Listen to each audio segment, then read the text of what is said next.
Título segundo. De los expedientes de jurisdicción voluntaria en materia de personas. Capítulo primero. De la autorización o aprobación judicial del reconocimiento de la filiación no matrimonial. Artículo 23.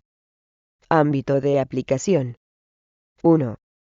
Se aplicarán las disposiciones de este capítulo en todos los casos en que, conforme a la ley, el reconocimiento de la filiación no matrimonial necesite, para su validez, autorización o aprobación judicial. 2. Se presentará solicitud, instando autorización judicial, para el otorgamiento del reconocimiento de la filiación no matrimonial del menor o de la persona con capacidad modificada judicialmente por quien sea hermano o consanguíneo en línea recta del progenitor cuya filiación esté determinada legalmente. 3.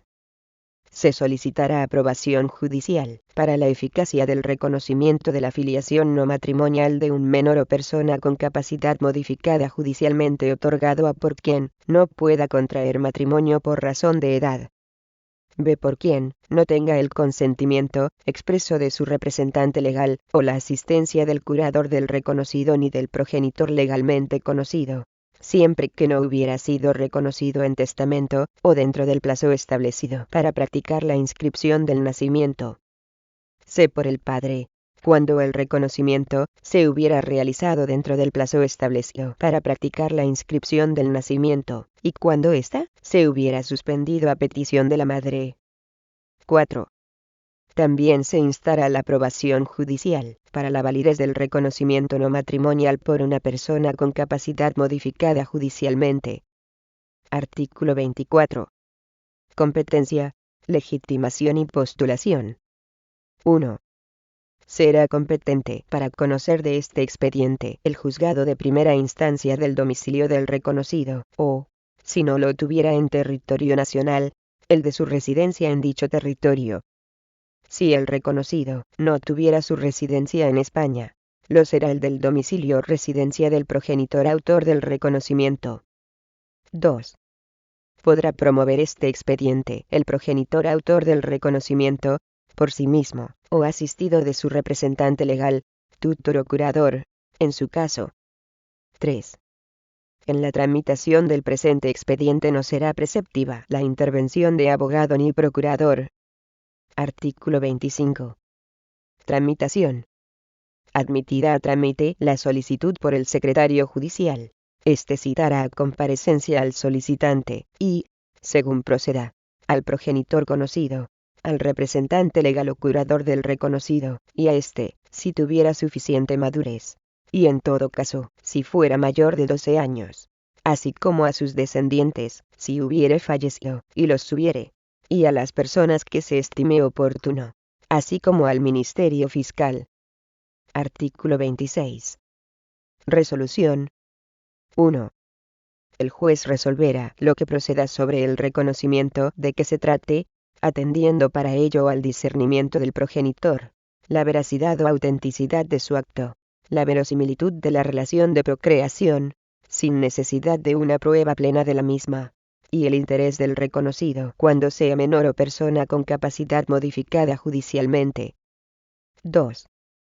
Cuando se trate del reconocimiento de un menor o persona con capacidad modificada judicialmente otorgado por quien fuere hermano o pariente consanguíneo en línea recta del otro progenitor, el juez solo autorizará la determinación de la filiación cuando sea en interés del menor o de la persona con capacidad modificada judicialmente. El juez invalidará dicha determinación si se presentara un documento público en el que conste la manifestación del reconocido al respecto, realizada una vez alcanzada la plena capacidad. 3. El testimonio de dicha resolución se remitirá al registro civil competente para proceder a su inscripción.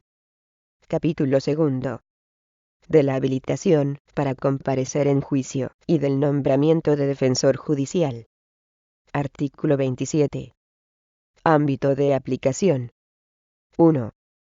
Se aplicarán las disposiciones de este capítulo en los casos en que proceda conforme a la ley el nombramiento de un defensor judicial de menores o personas con capacidad modificada judicialmente, o por modificar, y, en todo caso, se solicitará cuando en algún asunto exista conflicto de intereses entre los menores o personas con capacidad modificada judicialmente, y sus representantes legales, o su curador, salvo que con el otro progenitor o tutor, si hubiere patria potestad o tutela conjunta, no haya tal conflicto. B. Cuando por cualquier causa, el tutor o el curador no desempeñare sus funciones hasta que cese la causa determinante, o se designe otra persona para desempeñar el cargo. C. Cuando se tenga conocimiento de que una persona respecto a la que debe constituirse la tutela o curatela, precise la adopción de medidas para la administración de sus bienes, hasta que requiera resolución judicial que ponga fin al procedimiento. 2. También se aplicarán las disposiciones de este capítulo en los casos en que proceda la habilitación y ulterior nombramiento de defensor judicial. Se instará la habilitación cuando el menor no emancipado o la persona con capacidad modificada judicialmente, siendo demandado o siguiéndosele gran perjuicio de no promover la demanda, se encuentre en alguno de los casos siguientes a hallarse los progenitores, tutor o curador ausentes ignorándose su paradero, sin que haya motivo racional bastante para creer próximo su regreso. Negarse ambos progenitores, tutor o curador a representar o asistir en juicio al menor o persona con capacidad modificada judicialmente. Se hallarse los progenitores, tutor o curador en una situación de imposibilidad de hecho para la representación o asistencia en juicio. 3. No obstante lo dispuesto en el apartado anterior, se nombrará defensor judicial al menor o persona con capacidad modificada judicialmente, sin necesidad de habilitación previa, para litigar contra sus progenitores, tutor o curador, o para instar expedientes de jurisdicción voluntaria, cuando se hallare legitimado para ello o para representarle cuando se inste por el Ministerio Fiscal el procedimiento para modificar judicialmente su capacidad. No procederá la solicitud, si el otro progenitor o tutor, si lo hubiere, no tuviera un interés opuesto al menor o persona con capacidad modificada judicialmente. Artículo 28. Competencia, legitimación y postulación. 1. Será competente para el conocimiento de este expediente el secretario judicial del juzgado de primera instancia del domicilio, o, en su defecto, de la residencia del menor o persona con capacidad modificada judicialmente, o a modificar, o, en su caso, aquel correspondiente al juzgado de primera instancia que esté conociendo del asunto que exija el nombramiento de defensor judicial. 2. El expediente se iniciará de oficio, a petición del Ministerio Fiscal, o por iniciativa del menor o persona con capacidad modificada judicialmente, o cualquier otra persona que actúe en interés de éste. 3. En la tramitación del presente expediente no será preceptiva la intervención de abogado ni procurador. Artículo 29. Efectos de la solicitud. Desde que se solicite la habilitación, y hasta que acepte su cargo el defensor judicial, o se archive el expediente por resolución firme, quedará suspendido el transcurso de los plazos de prescripción o de caducidad que afecten a la acción de cuyo ejercicio se trate. En el caso de que el menor o persona con capacidad modificada judicialmente, o a modificar, haya de comparecer como demandado, o haya quedado sin representación procesal durante el procedimiento, el Ministerio Fiscal asumirá su representación y defensa hasta que se produzca el nombramiento de defensor judicial. Artículo 30. Comparecencia y resolución. 1. El secretario judicial convocará a comparecencia al solicitante, a los interesados que consten como tales en el expediente, a quienes estime pertinente su presencia, al menor o persona con capacidad modificada judicialmente, o a modificar, si tuviere insuficiente madurez, y, en todo caso, al menor, si tuviere más de 12 años, y al Ministerio Fiscal. 2. En la resolución en que se acceda a lo solicitado, se nombrará defensor judicial a quien el secretario judicial estime más idóneo para el cargo, con determinación de las atribuciones que le confiera. 3. El testimonio de la resolución de nombramiento de defensor judicial en el caso previsto en la letra C del apartado 1 del artículo 27, se remitirá al registro civil competente para proceder a su inscripción. Artículo 31. Cesación del defensor judicial y de la habilitación para comparecer en juicio. 1. El defensor judicial deberá comunicar al órgano judicial la desaparición de la causa que motivó su nombramiento. 2. Igualmente deberá comunicar al órgano judicial cuando alguno de los progenitores o representantes o curador, en su caso, se presten a comparecer en juicio por el afectado, o cuando se termine el procedimiento que motivó la habilitación. Artículo 32. Rendición de cuentas, excusa y remoción del defensor judicial. Serán aplicables al defensor judicial las disposiciones establecidas para la formación de inventario, en su caso, la excusa y la remoción de los tutores, y para su rendición de cuentas una vez concluida su gestión, que se tramitarán y decidirán por el secretario judicial competente. Capítulo 3. De la adopción. Artículo 33. Competencia. En los expedientes sobre adopción, será competente el juzgado de primera instancia correspondiente a la sede de la entidad pública que tenga encomendada la protección del adoptando, y, en su defecto, el del domicilio del adoptante. Artículo 34. Carácter preferente y postulación. 1. La tramitación del expediente de adopción tendrá carácter preferente, y se practicará con intervención del Ministerio Fiscal. 2. No será preceptiva la asistencia de abogado ni procurador. Artículo 35. Propuesta de la entidad pública y solicitud del adoptante. 1. El expediente comenzará con el escrito de propuesta de adopción formulada por la entidad pública o por la solicitud del adoptante cuando estuviera legitimado para ello. 2. En la propuesta de adopción formulada por la entidad pública se expresarán especialmente a las condiciones personales, familiares y sociales, y los medios de vida del adoptante o adoptantes asignados, y sus relaciones con el adoptando, con detalle de las razones que justifiquen la elección de aquel o aquellos. B. En su caso, y cuando hayan de prestar su asentimiento, o ser oídos, el último domicilio conocido del cónyuge del adoptante o de la persona a la que esté unida por análoga relación de afectividad a la conyugal, o el de los progenitores, tutor, familia acogedora o guardadores del adoptando. C. Si unos y otros han formulado su asentimiento ante la entidad pública o en documento público. 3.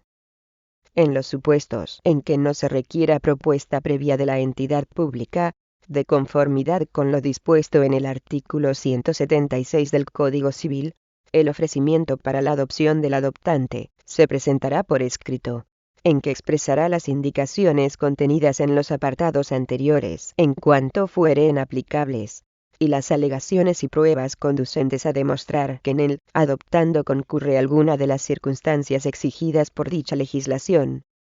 4.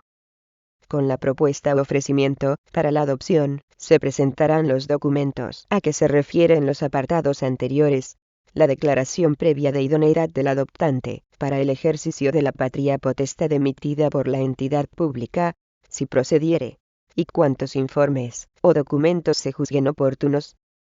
Artículo 36. Consentimiento. En el expediente, el secretario judicial citará, para manifestar su consentimiento en presencia del juez, al adoptante o adoptantes, y al adoptando, si fuere mayor de 12 años. Artículo 37. Asentimiento y audiencia. 1.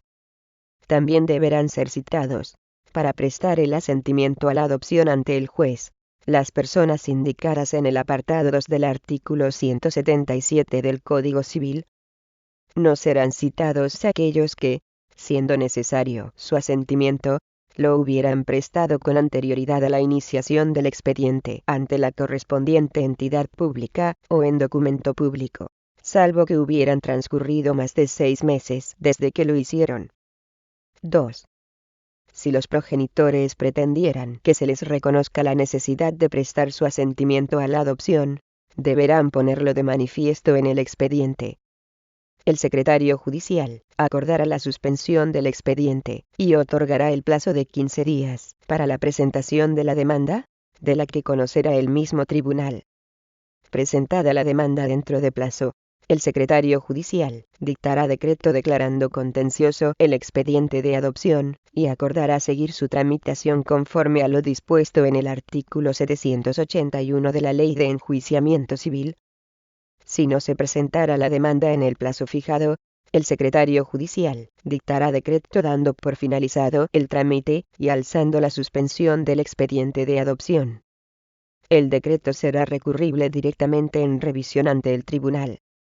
Firme dicha resolución, no se admitirá ninguna reclamación posterior de los mismos sujetos sobre necesidad de asentimiento para la adopción de que se trate. 3. Asimismo deberán ser citados para ser oídos por el juez en el expediente las personas señaladas en el apartado 3 del artículo 177 del Código Civil. Artículo 38. Citaciones. 1.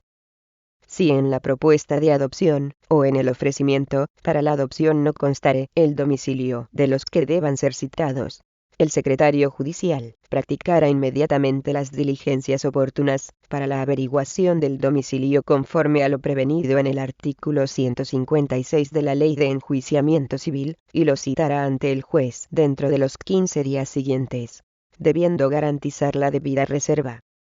En la citación a los progenitores se hará constar, en su caso, la circunstancia por la cual basta su audiencia. 2. En las citaciones que deban prestar su asentimiento, o ser oídas, se incluirá el apercibimiento de que si fueran citados personalmente, y no comparecieran, se seguirá el trámite, sin más citaciones.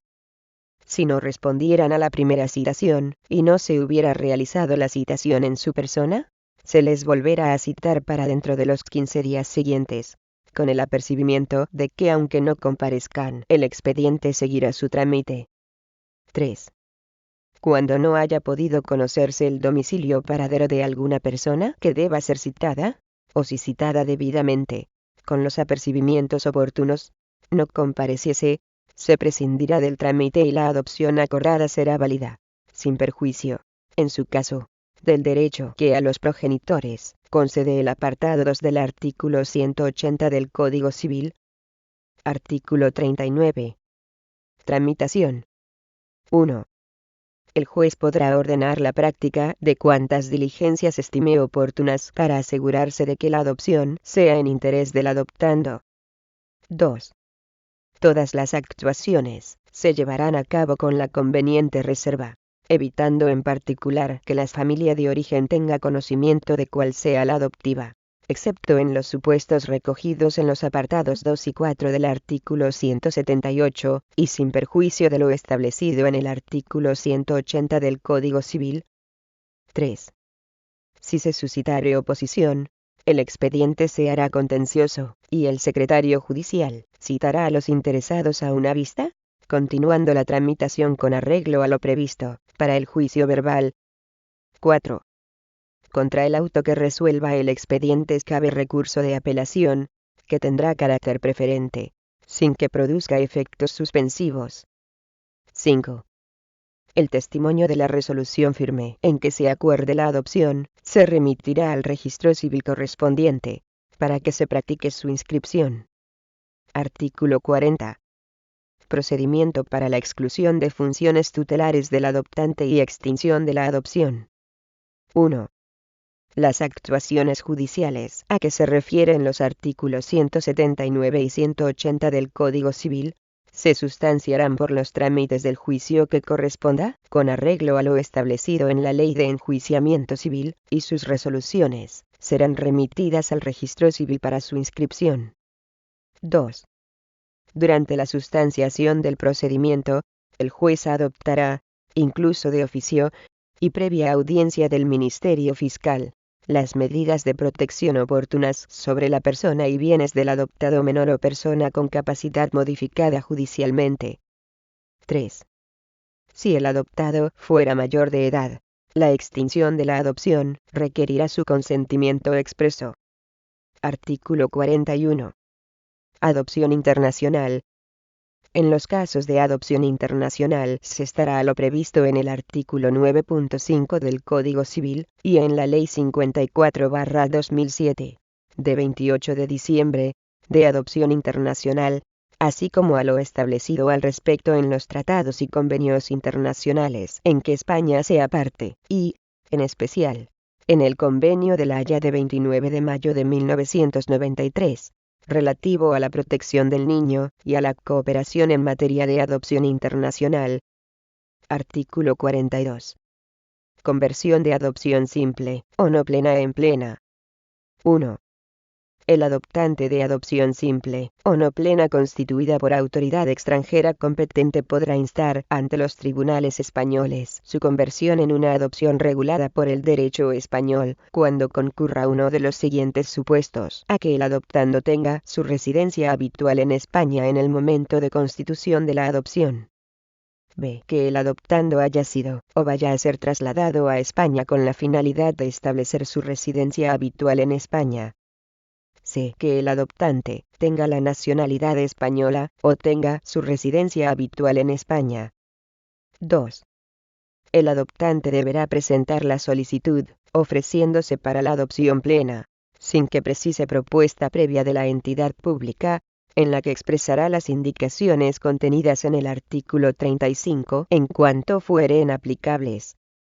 A la solicitud deberá acompañar el documento de constitución de la adopción por la autoridad extranjera, y las pruebas conducentes a demostrar que en el adoptado ocurren las circunstancias exigidas. 3. Presentada la solicitud, se seguirán los trámites establecidos en los artículos anteriores, en cuanto sean aplicables, debiendo examinar el juez la concurrencia de los extremos enumerados en la Ley de Adopción Internacional. 4. En todo caso, habrán de manifestar su consentimiento ante el juez, el adoptante o adoptantes, y el adoptado, si fuere mayor de 12 años. Si fuera menor de esa edad, se le oirá de acuerdo con su edad y madurez. Deberá asentir el cónyuge del adoptante o la persona a la que esté unida por análoga relación de afectividad a la conyugal. 5. El testimonio del auto que declare la conversión de la adopción simple, o no plena en plena, se remitirá al registro civil correspondiente, para su inscripción. Capítulo 4. De la tutela, la curatela y la guarda de hecho. Sección primera. Disposición común. Artículo 43. Competencia y postulación. 1.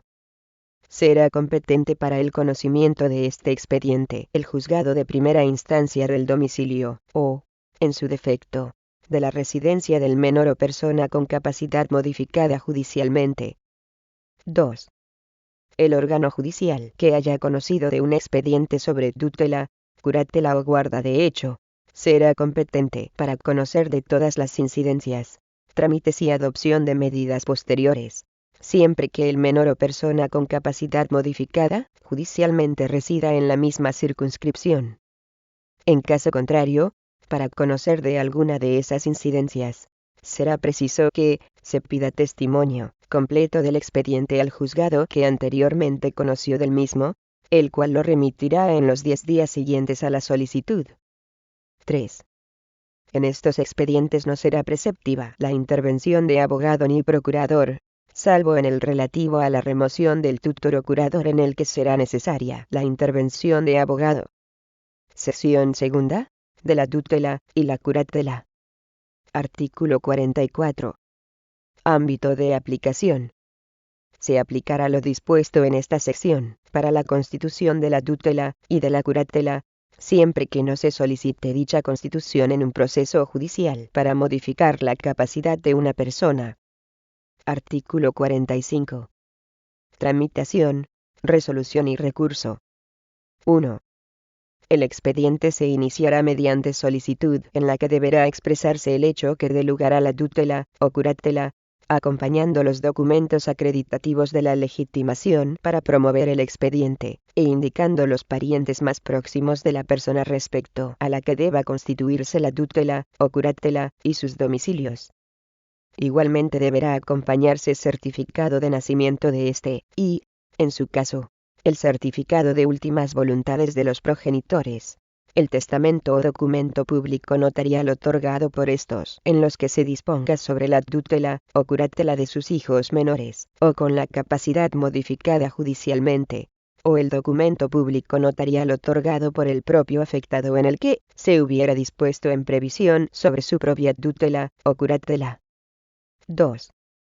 En la comparecencia, se oirá al promotor, a la persona cuya designación se proponga, si fuera distinta al promotor, aquel cuya tutela o curatela se pretenda constituir, si fuera mayor de 12 años, o al menor de dicha edad que tuviere suficiente madurez, a los parientes más próximos, al Ministerio Fiscal, y a cuantas personas se considere oportuno.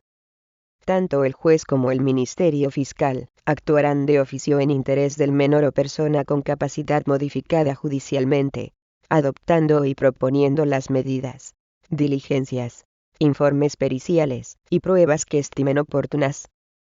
3. El juez designará tutor o curador a persona o personas determinadas, de conformidad con lo prevenido en el Código Civil. 4.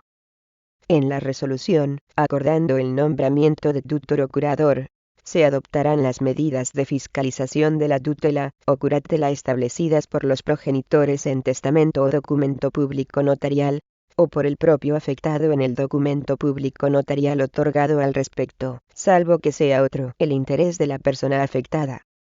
En defecto de previsiones, o cuando las mismas no fueran establecidas en interés del afectado, de oficio, o a instancia del Ministerio Fiscal, o del solicitante, en la resolución por la que se constituya la tutela, o curatela, u otra posterior, el juez podrá acordar las medidas de vigilancia y control oportunas, en interés del constituido en tutela, o curatela, así como exigir al tutor o curador informe sobre la situación personal del menor o persona con capacidad modificada judicialmente, y el estado de la administración de sus bienes. Si se adoptaren en resolución posterior, se oirá previamente al tutor o curador, a la persona afectada, si tuviere suficiente madurez, y, en todo caso, al menor, si tuviere más de 12 años, y al Ministerio Fiscal. 5. El juez, en la resolución por la que constituya la tutela o curatela, o en otra posterior, podrá exigir al tutor o curador la constitución de fianza que asegure el cumplimiento de sus obligaciones, debiendo determinar, en tal caso, la modalidad y cuantía de la misma.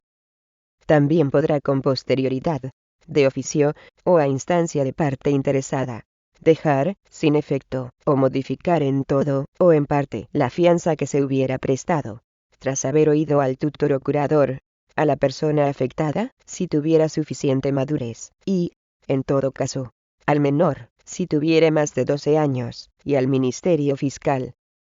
6. La resolución que se dicte será recurrible en apelación sin que produzca efectos suspensivos.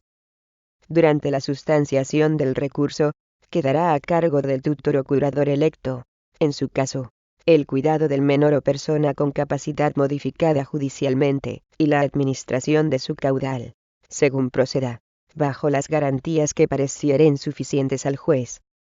Artículo 46. Prestación de fianza, aceptación y posesión del cargo. 1. Una vez firme la resolución por la que se constituya la tutela o curatela, se citará al designado para que comparezca en el plazo de 15 días a fin de prestar la fianza establecida para garantizar el caudal del afectado, en su caso, y acepte el cargo o formule excusa. 2. Prestada la fianza, si se hubiera exigido, el juez la declarará suficiente, y acordará en la misma resolución las inscripciones, depósitos, medidas o diligencias que considere conveniente, para la eficacia de la fianza y conservación de los bienes del menor o persona con capacidad modificada judicialmente. 3. Practicadas todas las diligencias acordadas, el designado aceptará en acta otorgada ante el secretario judicial la obligación de cumplir los deberes de su cargo conforme a las leyes, y éste acordará dar posesión del cargo, le conferirá las facultades establecidas en la resolución judicial que acordó su nombramiento, y le entregará certificación de esta. 4. cuando el designado lo fuera para el cargo del tutor o administrador de los bienes, le requerirá para que presente el inventario de los bienes del afectado en el plazo de los 60 días siguientes, hasta que se apruebe el inventario de bienes. En su caso, la persona designada quedará a cargo del cuidado del menor o persona con capacidad modificada judicialmente, y la administración de su caudal, según proceda, bajo las garantías que parecieren suficientes al juez. 5. El juzgado que haya acordado la tutela o curatela remitirá testimonio al registro civil correspondiente, tanto de la resolución dictada como del acta de la posesión del cargo, a los efectos oportunos. Artículo 47. Formación de inventario. 1.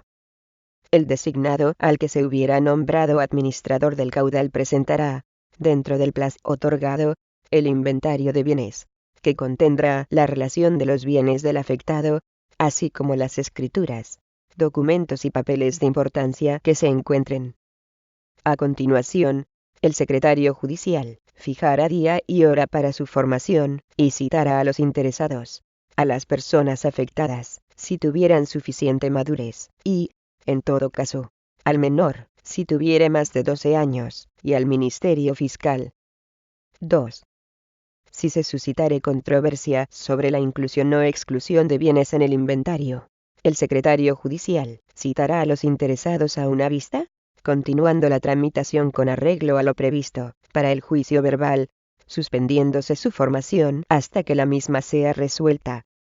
La sentencia que se pronuncie sobre la inclusión o exclusión de bienes en el inventario dejará a salvo los derechos de terceros. 3.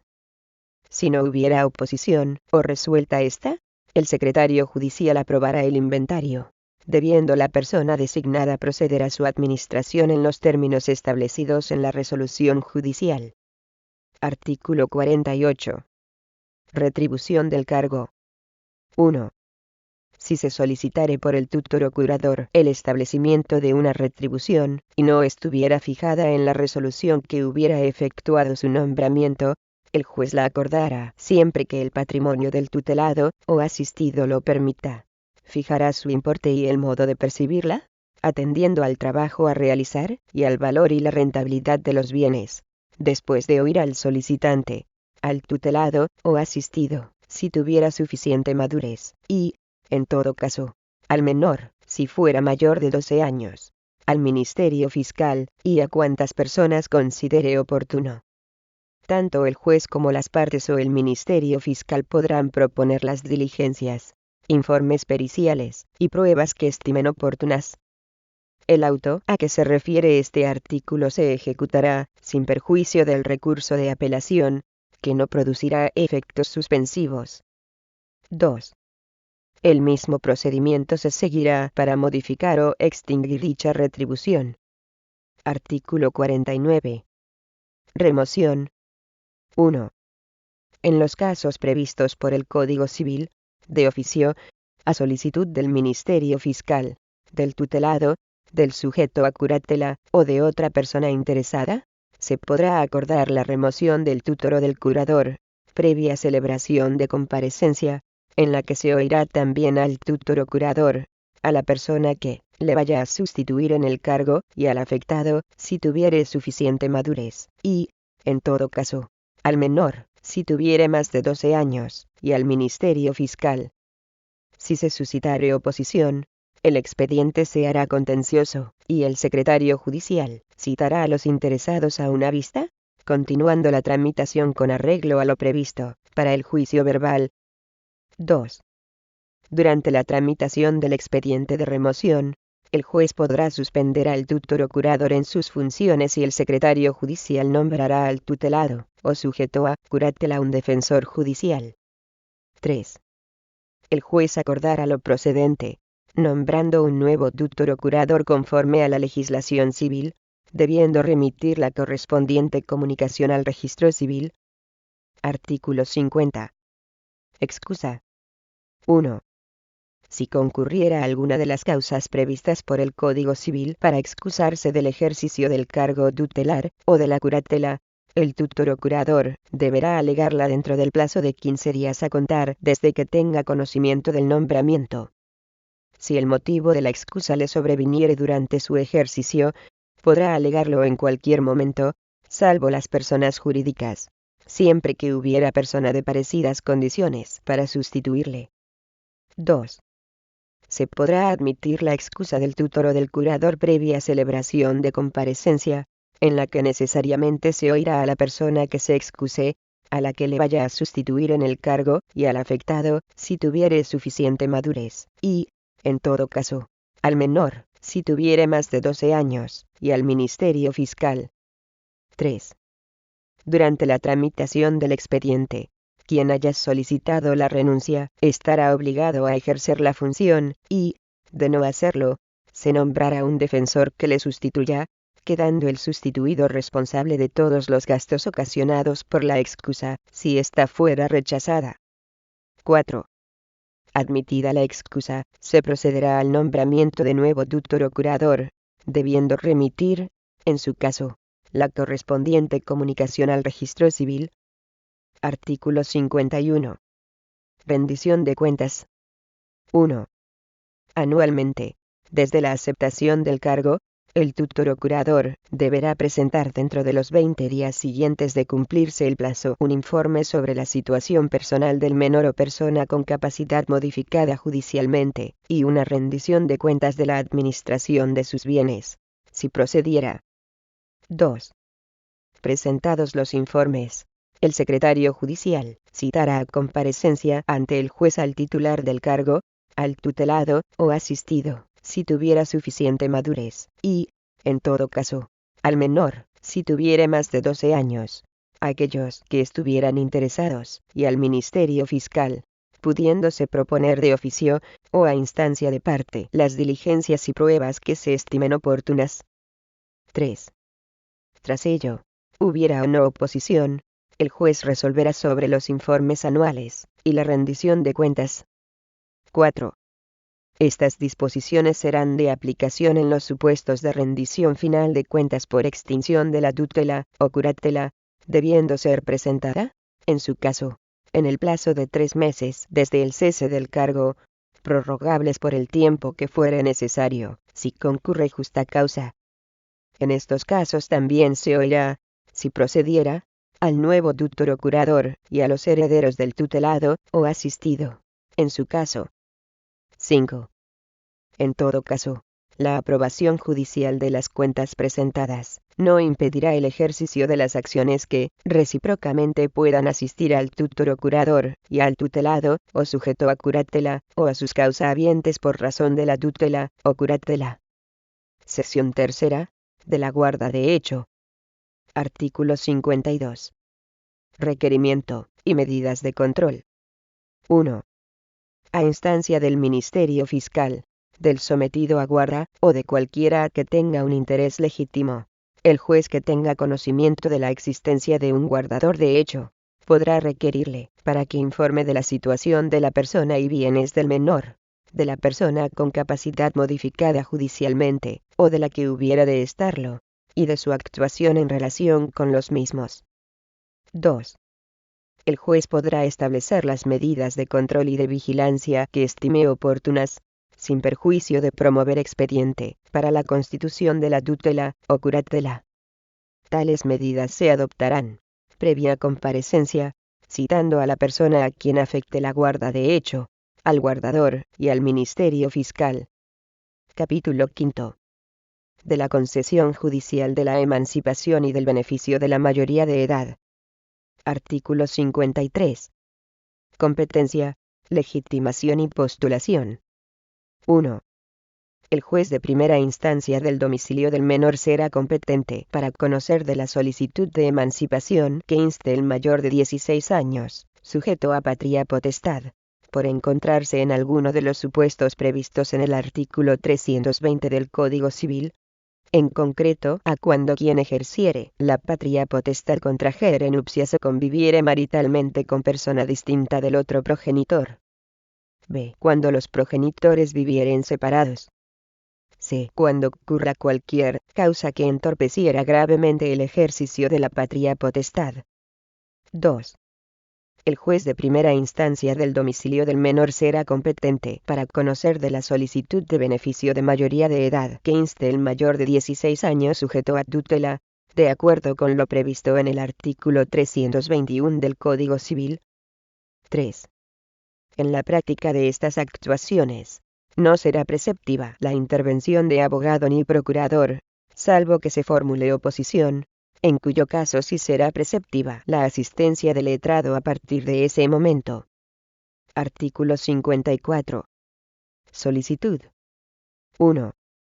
El expediente se iniciará mediante solicitud dirigida al juzgado por el menor mayor de 16 años, con la asistencia de alguno de sus progenitores, no privados o suspendidos de la patria potestad, o del tutor. A falta de la asistencia de los mismos, se nombrará defensor judicial al menor para instar el expediente.